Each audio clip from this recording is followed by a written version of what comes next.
The word benevolent is used in the sentence. The benevolent leader donated food to the poor. What is the closest meaning of the underlined word? Ay, hindi pala naka-underline. So, yan po siya dapat. Okay? So, would this be letter A, evil? Letter B, kind. Letter C, proud. Letter D, lazy. Pak na choice, of course, natin dito is letter B, kind. Okay? So, benevolent is kind. We go to 11. Okay?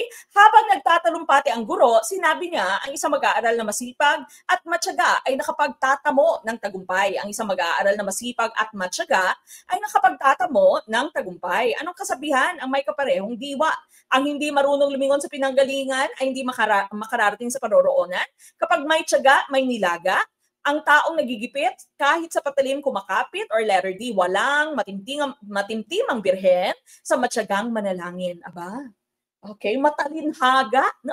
But napakadali ng ating item number 11. Of course, I see that your answers are correct. It is letter B. No? Kapag may tiyaga, may nilaga, yan din po yung mangyayari sa inyo true to life, no? Kapag lumabas na po yung ating licensure examination for teachers results.